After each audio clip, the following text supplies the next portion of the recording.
What's going on, YouTube? Ferocity? I hope you guys are doing well.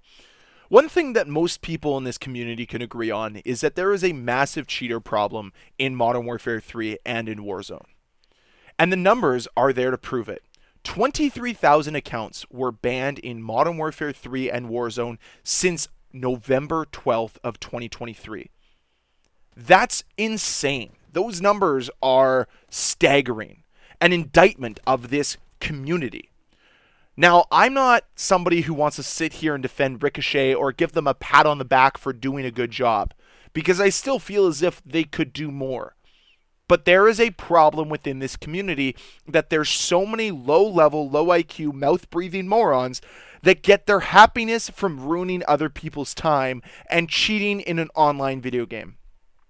I have zero respect for anybody that defends cheaters and zero respect for anybody that has decided to pay the money to cheat in an online video game. You're the worst type of person, and honestly, I hope you step on a rake tomorrow when you wake up. And continue to step on rakes every time you walk outside.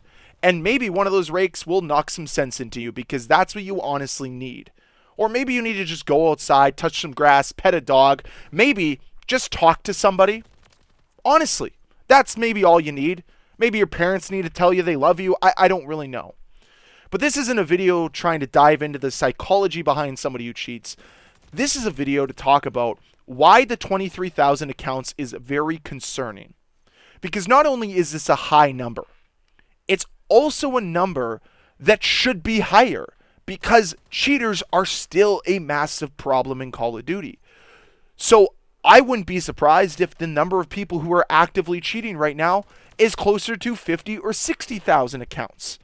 And why is it that the anti-cheat system can't keep up to it? Why is it that it's falling behind? Because that's what it seems it's doing.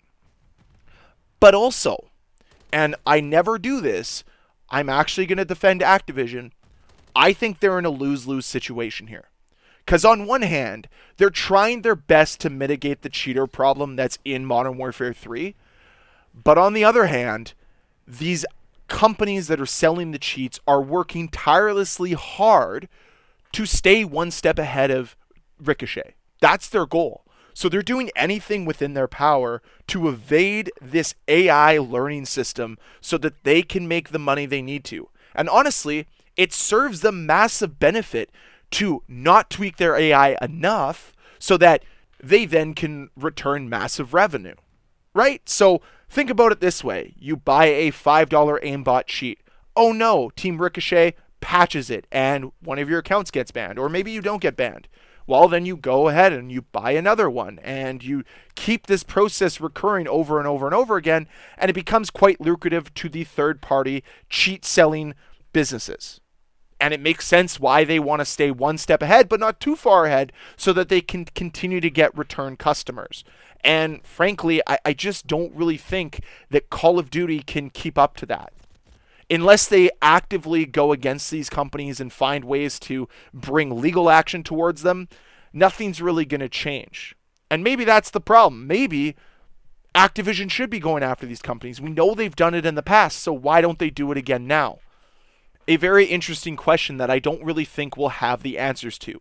Sure, there's conspiracy theories out there where people believe that Activision is actually profiting off this and they're the ones developing the cheats, only to then have Team Ricochet come in and ban these accounts. No one really knows because, again, Activision is not very transparent. It's very hard to know what's going on behind the scenes. But I have a tough time believing that Activision would work on something that negatively impacts player retention, because that's the number one metric that Call of Duty cares the most about, is player retention. How long are people playing for and how many people are playing? We want to make sure that customers are coming back at time and time again. And honestly, if only 23,000 accounts are cheating, and let's say that number is even doubled, and it's 46,000 accounts that are currently cheating, that's not the largest portion of your player base. Let's say that's like maybe 20%, maybe 10%, who knows? I don't really know how many people are playing Call of Duty because, once again, Activision refuses to be transparent about the number of players playing. That's not a non-negligible amount, but at the same time, why would you allow those players to exist and try to profit off those players instead of catering the game to the 80%, which is what they've been known to do in the past, right? So I just have a tough time believing that they would invest in cheater software to get more money off of people who are willing to cheat. It just seems like something that is counterproductive to what their main goal is, which is player retention. Of course, it's revenue. Let's be honest here, but that's neither here nor there. The main purpose of this video today, and the main reason why I wanted to talk about it, was to have a conversation with you, this Call of Duty community, and ask you, does this make you feel better?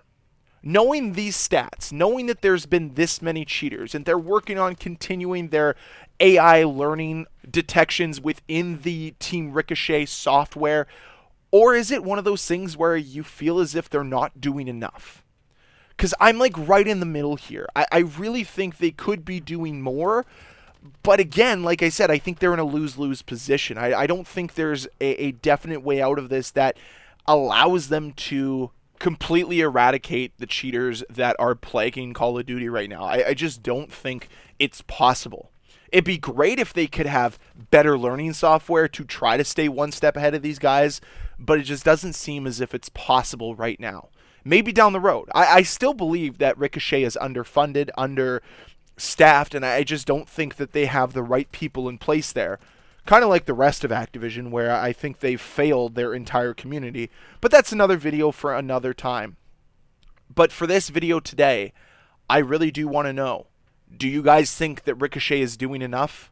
Or are they just as incompetent as the rest of Activision? Let me know with a comment down below. And as always, guys, thank you very much for watching. If you enjoyed this video, please hit that like button. If you want to see more videos from me, please hit that subscribe button. And I'll see you guys next time. Bye.